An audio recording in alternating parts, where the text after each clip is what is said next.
ವೀಕ್ಷಕರಿಗೆ ನಮಸ್ಕಾರ, welcome to my YouTube channel. Bigg Boss Kannada season 12ರ ಸ್ಪರ್ಧೆಯಾಗಿರುವಂತಹ ರಕ್ಷಿತಾ ಶೆಟ್ಟಿ ಬಗ್ಗೆ ನಿಮಗೆ ಗೊತ್ತೇ ಇದೆ. ಇನ್ನು ರಕ್ಷಿತಾ ಶೆಟ್ಟಿ ಹಾಗೂ ಧ್ರುವಂತ್ ಅವರು ಸೀಕ್ರೆಟ್ ರೂಮ್ ಸೇರಿದ್ದಾರೆ.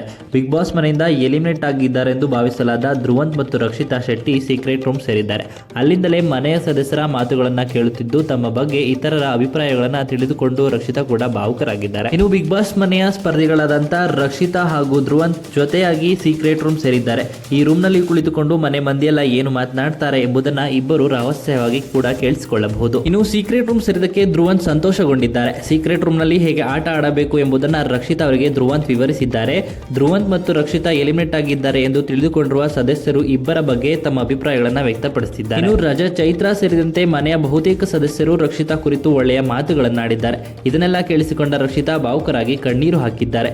ಈ ಎಲ್ಲದರ ನಡುವೆ ಸೀಕ್ರೆಟ್ ರೂಮ್ ನಲ್ಲಿ ಧ್ರುವಂತ್ ಜೊತೆ ಹೇಗಿರಬೇಕು ಎಂಬ ಚಿಂತೆಯಲ್ಲಿ ರಕ್ಷಿತಾ ಮುಳುಗಿದ್ದಾರೆ. ಮತ್ತೊಂದೆಡೆ ಮಾಳು ನಿಪುಣಾಳ ಭಾವುಕರಾಗಿ ಗಳಗಳನೆ ಮಗುವಿನಂತೆ ಕಣ್ಣೀರು ಹಾಕಿದ್ದಾರೆ. ಸ್ಪಂದನಾ, ಕಾವ್ಯ ಒಂದೆಡೆ ಕುಳಿತು ಅವರಿಬ್ಬರು ಹೋಗಿದ್ದು ಸರ್ಪ್ರೈಸ್ ಏನೂ ಆಗಿರಲಿಲ್ಲ ಎಂದು ಮಾತನಾಡಿಕೊಂಡಿದ್ದಾರೆ.